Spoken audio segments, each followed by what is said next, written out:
23 orang karyawan positif COVID-19, kantor BPJS Kesehatan Cabang Medan ditutup sementara.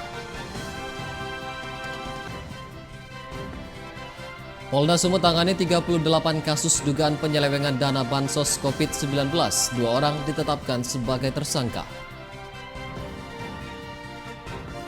Presiden Joko Widodo membeli seekor sapi kurban seberat 1,1 ton dari peternak di Kabupaten Langkat. Halo pemirsa, senang sekali kami dapat kembali hadir di hadapan Anda dalam program Wajah Sumut edisi Rabu 29 Juli 2020. Selain 3 berita utama tadi, kami juga telah menyiapkan informasi menarik lainnya selama 30 menit ke depan. Bersama saya Dana Pangaribuan, kita sambut Wajah Sumut selengkapnya. Sebanyak 23 orang karyawan BPJS Kesehatan Cabang Medan dinyatakan positif COVID-19 dari hasil uji swab. Untuk mengantisipasi penyebaran virus, pelayanan tatap muka di kantor BPJS Kesehatan Medan ditutup sementara. Hal tersebut disampaikan juru bicara Satgas COVID-19 Medan Mardohar Tambunan saat dikonfirmasi awak media yang menyatakan bahwa 23 orang karyawan BPJS Kesehatan Cabang Medan dinyatakan positif COVID-19. Mereka kini sudah menjalani perawatan dan isolasi mandiri, sementara pelayanan tatap muka di kantor BPJS Kesehatan Medan ditutup sementara. Penutupan diberlakukan guna mencegah penyebaran virus COVID-19 yang mulai berlaku sejak tanggal 13 Juli lalu dan kini telah diperpanjang hingga batas waktu yang belum ditentukan. Hingga saat ini pihak BPJS Kesehatan Medan telah melakukan sterilisasi dan mengalihkan pelayanan administrasi secara daring via telepon, mobile, JKN, dan WhatsApp. Selain itu, tracing dan tracking kontak pun sudah dilakukan pihak BPJS dengan berkoordinasi bersama tim Satgas COVID-19. Diperpanjang, Pak. BPJS itu ada sekitar 23 orang terkonfirmasi positif COVID, ya. Jadi jumlahnya 23 dan kita sudah ada data-datanya, sudah kita dapat. Dan ini akan kita masukkan untuk laporan, ya. Karena ini mengingat adalah laporan ini kan langsung kita masukkan ke dalam data dan akan diproses nanti. Pemerintah Kabupaten Batubara menggelar sosialisasi adaptasi kenormalan baru menyusul turunnya angka penyebaran COVID-19 di Batubara.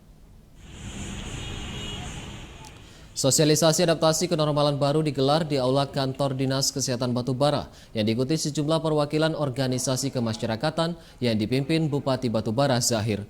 Dalam kegiatan tersebut, Bupati Zahir menyampaikan sejumlah upaya prioritas dalam menghadapi era kenormalan baru, diantaranya dengan menyiapkan 12 desa sebagai percontohan desa tangguh. Terdapat 3 sektor yang diprioritaskan dalam penanggulangan COVID-19, diantaranya sektor kesehatan, ekonomi, dan jaring pengaman sosial masyarakat. Di bidang kesehatan, Pemkab tengah mempersiapkan fasilitas pendukung penanganan COVID-19 di RSUD Batubara. Sedangkan di bidang ekonomi, pemberian bantuan bibit tanaman dan ternak akan dilakukan untuk menggiatkan kembali perekonomian warga. Saat ini, jumlah kasus COVID-19 di Batubara terus menurun. Dari 38 kasus terkonfirmasi positif COVID-19, 30 diantaranya telah dinyatakan sembuh. Kalau kesehatan tugas medis lah bersama tim gugus tugas. Yang kedua masalah jaringan pengaman sosial itu tugas dinas sosial bersama masyarakat. Yang ketiga ini dampak ekonominya. Apa kira-kira program yang harus kita diskusikan bersama untuk kita aplikasikan kepada masyarakat yang ada. Pemirsa, pemerintah Kota Medan masih memberlakukan sistem belajar daring bagi seluruh sekolah di Kota Medan karena masih tingginya angka persebaran COVID-19 di Kota Medan. Namun banyak orang tua murid yang mengeluhkan sistem tersebut dan berharap agar belajar tatap muka di sekolah dapat dibuka kembali.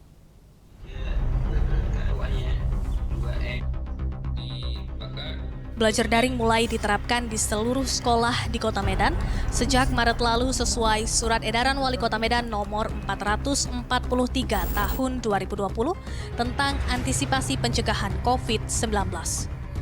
Dalam surat edaran tersebut, sistem pembelajaran daring ditetapkan sebagai langkah antisipasi pencegahan penularan COVID-19 di lingkungan sekolah.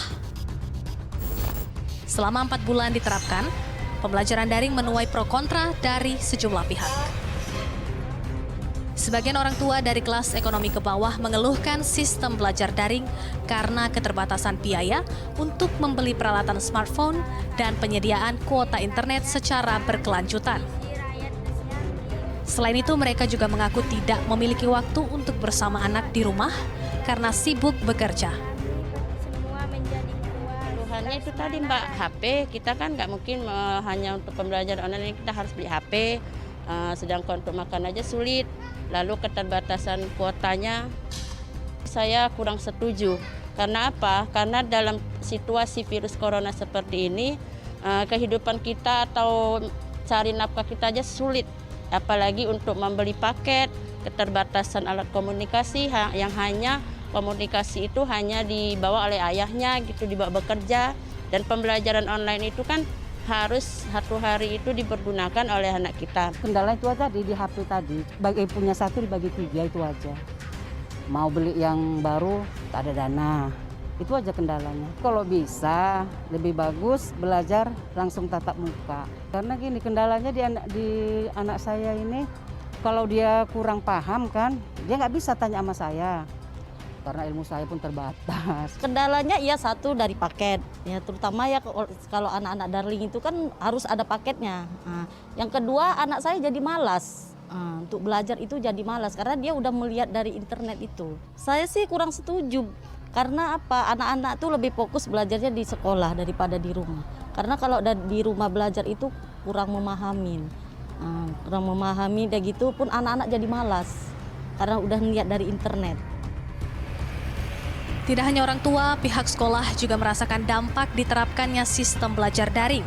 Salah satunya sekolah SMP swasta Ira, Kota Medan. Kepala SMP swasta Ira Kota Medan, Tumiar, menyebut selama 4 bulan menerapkan sistem belajar daring, pihaknya mengalami sejumlah kendala, diantaranya keterbatasan guru dalam menjangkau murid dan keterbatasan siswa dalam memahami isi materi. Berbagai upaya telah dilakukan oleh pihak sekolah agar bisa mendidik siswanya dengan baik di era belajar daring. Salah satunya adalah dengan memberikan modul kepada siswa kurang mampu yang tidak memiliki smartphone. Awalnya modul diberikan langsung secara door-to-door oleh guru kepada siswa. Namun, akibat keterbatasan akomodasi dan jumlah guru, kini pihak sekolah menerapkan aturan baru, yakni modul diambil langsung oleh orang tua siswa setiap paginya. Keluhan guru ini sekarang agak direpotkan dengan sistem. Yang pertama adalah mereka harus mempersiapkan video pembelajaran secara konten. Yang kedua harus menyiapkan modul kembali. Yang selama ini kita menggunakan pembelajaran yang misalnya tatap muka, tidak bisa dilakukan tatap muka, terpaksa kita harus menggunakan 2 metode pembelajaran yang dua-duanya harus kita siapkan. Terhadap persoalan tersebut, pihak sekolah meminta perhatian pemerintah terkait regulasi sistem belajar daring agar tidak membebani pihak sekolah, orang tua murid, dan juga siswa. Dari Medan, Sumatera Utara, Hairunisa Nasution, Edi Sembiring, Metro TV. Pemirsa, saya jedakan hadir informasi mengenai Polda Sumatera Utara tangani 38 kasus dugaan penyelewengan dana bansos COVID-19. 2 orang ditetapkan sebagai tersangka. Tetaplah bersama kami.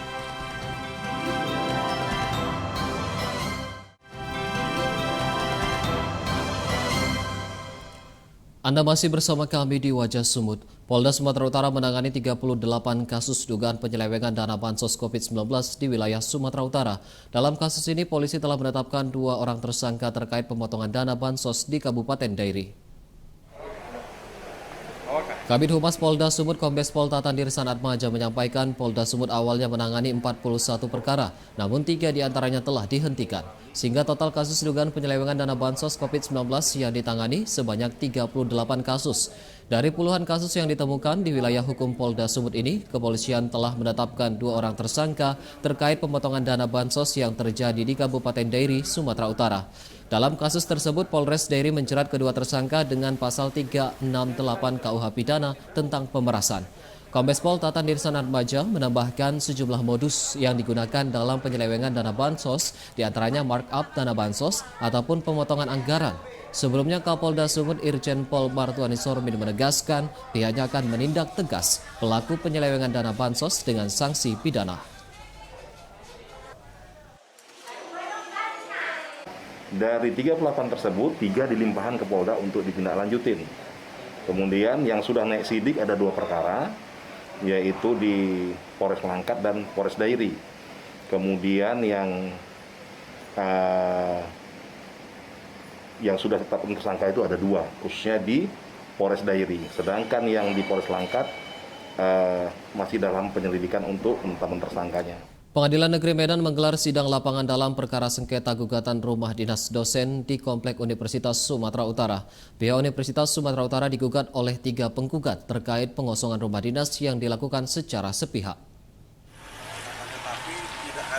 Sidang lapangan dipimpin oleh Hakim Domingus Silaban dengan melihat langsung objek perkara yang disengketakan bersama pihak penggugat dan tergugat. 3 penggugat menggugat kampus USU karena dinilai tidak mengedepankan kemanusiaan saat pengosongan rumah dinas dilakukan. Salah seorang penggugat mengaku mengantongi izin untuk tinggal di rumah dinas, namun belakangan pihak kampus mengusirnya keluar dari rumah dinas tersebut. Sementara pihak kampus USU mengatakan pengosongan dilakukan karena ditemukannya adanya bangunan tambahan yang difungsikan sebagai indekos dan menyalahi aturan yang berlaku. Usai sidang lapangan, penyampaian kesimpulan oleh hakim akan diagendakan pada pekan depan. Dalam perkara ini, para penggugat menggugat ganti rugi senilai 6 miliar rupiah lebih kepada pihak Universitas Sumatera Utara. Nah, teguran itu juga sudah dilakukan sejak dahulu. Sudah ditegurkan berulang kali oleh rektor yang sebelumnya.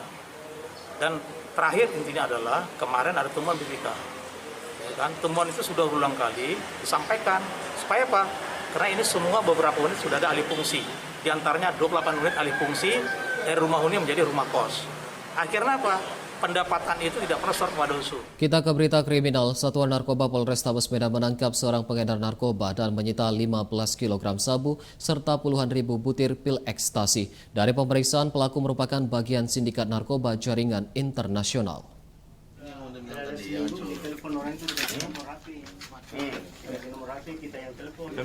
Penangkapan tersangka berinisial TZ dilakukan di satu rumah di kawasan Padang Bulan, Medan.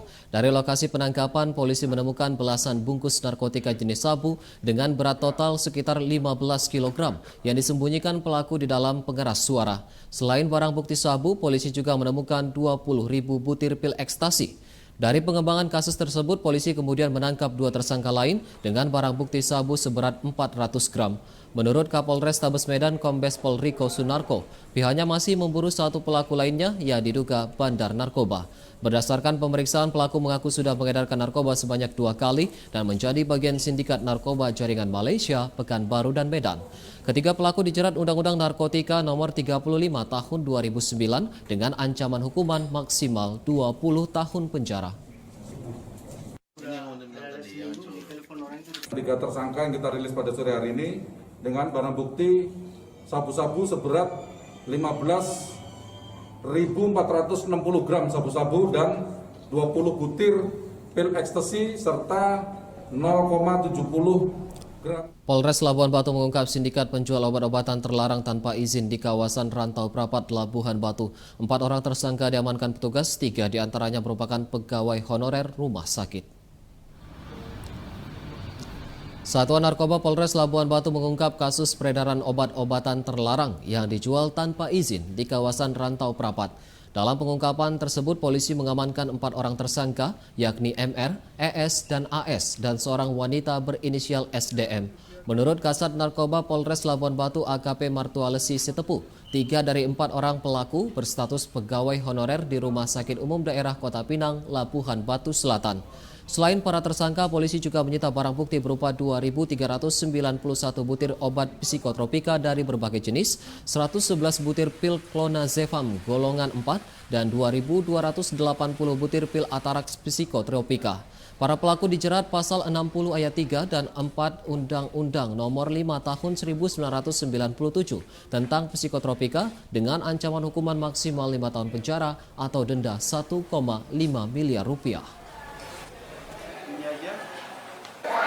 Satres Narkoba Polres Labuan Batu berhasil mengungkap peredaran psikotropika dan obat-obat keras lainnya, yang mana kami dapat berhasil 4 orang pelaku yang terlibat di dalam peredaran psikotropika. Polsek Medan Kota menggelar rekonstruksi pembunuhan yang dilakukan ayah tiri terhadap dua anaknya di Jalan Brigjen Katamso, Kelurahan Semati, Medan.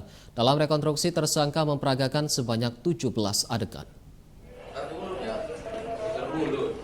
Rekonstruksi kasus pembunuhan dua bocah menghadirkan jaksa penuntut hukum dan istri tersangka yang merupakan ibu kandung kedua korban pada Selasa kemarin. Dalam rekonstruksi, tersangka R memperagakan 17 adegan saat melakukan pembunuhan terhadap kedua bocah, mulai dari eksekusi hingga pembuangan jasad korban. Guna mengantisipasi kericuhan, lokasi rekonstruksi dijaga ketat pihak kepolisian. Sebelumnya, peristiwa pembunuhan terhadap dua bocah berinisial IF usia 10 tahun dan RA berusia 5 tahun terjadi pada 23 Juni lalu yang dilakukan oleh ayah tiri korban. Kedua korban ditemukan tewas di dalam parit di sekitar kawasan Jalan Brigjen Katamso, Medan. Adapun motif pembunuhan karena tersangka sakit hati dengan perkataan kedua bocah kakak beradik tersebut saat meminta dibelikan es krim. Adegan sendiri ada sekitar 17 adegan. Mungkin langkah selanjutnya untuk mempercepat berkas perkara biar cepat P21 dan kita limpahkan ke JPI. Ya, untuk saat ini untuk mengarah ke perencanaannya belum ada, namun masih kita dalami dan kita. Polres Labuan Batu masih menyelidiki dugaan penganiayaan yang dilakukan oknum anggota DPRD Labuan Batu Selatan terkait tuduhan penggelapan sepeda motor terhadap pemuda yang tak lain tetangganya sendiri. Polres Labuan Batu melalui Kasubag Humas Polres AKP Murniati menyampaikan kepolisian sudah melakukan pemeriksaan terhadap 7 orang saksi terkait dugaan penganiayaan yang dilakukan oknum anggota DPRD Labuan Batu Selatan fraksi PDI Perjuangan berinisial IMF. Dari 7 saksi, 1 diantaranya merupakan saksi ahli, seorang dokter yang melakukan visum luar terhadap korban Muhammad Jeffriono. Hingga kini, polisi belum mengetahui keterlibatan oknum DPRD tersebut karena masih dalam penyelidikan dan terlapor sudah dimintai keterangan. Atas kasus ini, terlapor disangkakan melanggar pasal 353 ayat 2 dan pasal 170 ayat 2 KUHP tentang tindak kekerasan dengan ancaman hukuman maksimal 9 tahun penjara. Sebelumnya, korban Muhammad Jeffriono mengaku mengalami tindak penganiayaan yang dilakukan oknum anggota DPRD Labusel berinisial IMF yang merupakan tetangganya sendiri terkait tuduhan penggelapan sepeda motor. Akibat kejadian tersebut, korban mengalami luka dan terpaksa menjalani perawatan selama 8 hari di rumah sakit. Iya, gitu aja. Ya, memang betul dia dilakukan menjadi korban penganiayaan, termasuk dipukul dan sebagainya. Unsur 351-nya, 170-nya saat ini berdasarkan hasil pemeriksaan saksi-saksi bisa memenuhi unsur itu. Apakah tersangka hanya satu dalam dugaan saat ini? 1 orang korban hanyut dalam banjir bandang yang terjadi di lokasi pemandian alam Tuntungan beberapa waktu lalu telah ditemukan dalam kondisi meninggal dunia. Sebelumnya, korban bersama 8 orang pengunjung lain dilaporkan hanyut terseret arus banjir saat sedang rekreasi. Evakuasi terhadap jenazah korban Santa Situmorang dilakukan tim SAR gabungan dibantu para relawan. Jenazah ditemukan tim SAR gabungan sejauh 20 km dari titik awal korban dilaporkan terseret arus banjir selama 2 hari pencarian. Dari informasi yang didapat, korban merupakan warga Kecamatan 50 Kabupaten Batubara berstatus mahasiswa di salah satu universitas negeri di Kota Medan. Sebelumnya, korban bersama 8 orang pengunjung pemandian alam Sungai Tuntungan di Deli Serdang dilaporkan hanyut terseret banjir bandang. 8 orang berhasil diselamatkan, namun korban Santa Situmorang hanyut terbawa arus banjir. Ini kan kami membuat laporan Laut Tuntungan, ya 8 orang itu pada saat kejadian langsung diketemukan oleh masyarakat setempat. 1 orang dinyatakan hilang sehingga melapor kepada kantor SAR Medan. Pak, untuk 8 itu berarti kondisi selamat? Ya, jadi perlu kami sampaikan yang 8 orang ini adalah selamat diketemukan oleh warga setempat. Usai jeda kami akan kembali dengan informasi mengenai Presiden Joko Widodo membeli seekor sapi kurban seberat 1,1 ton dari peternak di Kabupaten Langkat. Tetaplah bersama kami.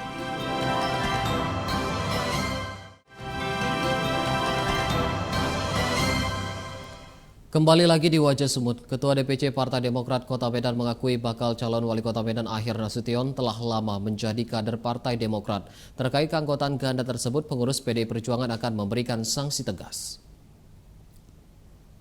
Info terkait pelaksana tugas wali kota Medan Akhir Nasution pindah partai diakui Ketua DPC Partai Demokrat Burhanuddin Sitepu.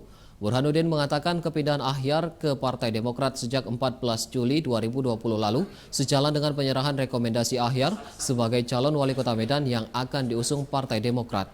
Terkait persoalan tersebut, kubu PDI Perjuangan melalui sekretaris partai mengaku tidak menerima surat pengunduran diri dari Ahyar baik secara lisan maupun tertulis. Menurut Sekretaris DPD PDI Perjuangan Sutarto, informasi perpindahan Ahyar ke Partai Demokrat diketahui internal partai melalui pemberitaan media. Sementara dalam aturan partai tidak dibenarkan adanya keanggotaan ganda sehingga yang bersangkutan akan dipanggil untuk dimintai klarifikasi. Jika hasil dari klarifikasi benar, maka Partai PDI Perjuangan akan memberikan sanksi kepada Ahyar. Sutarto menambahkan kepindahan Ahyar tersebut diduga terkait kontestasi Pilwako Medan. Ya, jika ketentuan itu nanti memang betul-betul Bung Ahyar memang sudah pindah rumah, maka mekanisme partai berjalan. Apa itu? Yaitu akan kena sanksi organisasi, kan tidak boleh ada anggota. Pemerintah pusat membayarkan ganti rugi lahan warga yang terdampak proyek pembangunan ruas jalan tol Tebing Tinggi Parapat. Pembayaran ganti rugi senilai Rp15.700.000 dilakukan terhadap lahan seluas 14.000 meter. Pembayaran 6 bidang tanah seluas 14.000 meter tersebut dilakukan di kantor BPN Sumut, Kota Medan. Pembangunan jalan tol Tebing Tinggi Parapat saat ini sudah masuk dalam tahap pengerjaan ruas jalan tol. Proyek jalan tol yang akan menghubungkan Medan, Kuala Namu, Tebing Tinggi, Parapat, Serbelawan, dan Kuala Tanjung sepanjang 143 km ini ditargetkan rampung pada akhir tahun 2020 dengan menghabiskan anggaran senilai Rp2,4 triliun. Diharapkan dengan adanya pembangunan jalan tol dapat menciptakan pertumbuhan ekonomi di masing-masing daerah, terutama bagi sektor ekonomi dan pariwisata. Marga waskita sebagai penyedia dana talangan tanah. Jadi kita memang mempercepat pembayaran tanahnya. Ya, hanya 6 bidang tanah, 1,4. Badan Pertanahan Nasional Daerah Kabupaten Tapanuli Tengah bersama Pemda setempat membagikan sertifikat tanah gratis kepada 1.000 kepala keluarga. Pembagian sertifikat tanah dilakukan secara simbolis antara BPN dengan Bupati Tapanuli Tengah Bahtiar Ahmad Sibarani. Di Kecamatan Sirandorong. Pembagian sertifikat dilakukan terhadap 1.000 kepala keluarga di sejumlah desa di Tapanuli Tengah. Untuk desa Muara Ore, Kecamatan Sirandorong, Tapanuli Tengah, BPN membagikan sebanyak 552 sertifikat, Desa Simpang 3 Laibingke 135 sertifikat, Desa Sigodung 205 sertifikat, serta Desa Masnauli 108 sertifikat. Sebagian besar penerima sertifikat adalah warga eks-transmigrasi yang telah menempati lahan tanah tersebut selama puluhan tahun.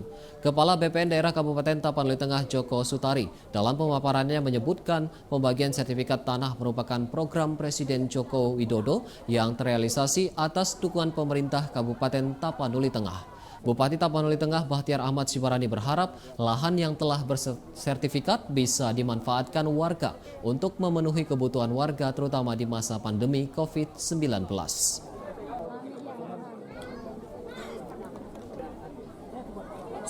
Pemirsa, Presiden Joko Widodo membeli seekor sapi kurban seberat 1,1 ton dari peternak di Kabupaten Langkat untuk disembelih pada Idul Adha nanti.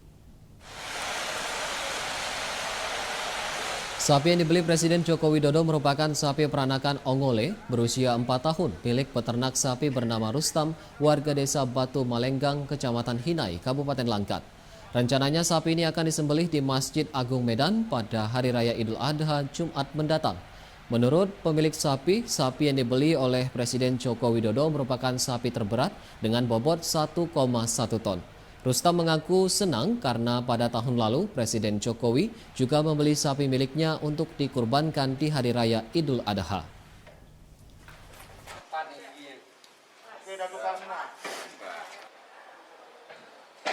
Beratnya 1 ton lebih. 1 ton lebih, ha. Jenisnya ongol. Ya. Itu berapa banyak di punya abang ini, Bang? Jenis kayak gitu? Kita punya ada jenis 24 ekor ini. 24 ekor ya? Dari 24 itu udah berapa yang paling besar ini lah? Yang paling besar ya, yang Presiden ya? Pemirsa, informasi tersebut sekaligus menjadi penutup Wajah Sumut edisi hari ini. Saya Dana Pangaribuan beserta seluruh kru yang bertugas mengucapkan terima kasih atas perhatian Anda. Selamat siang dan sampai jumpa.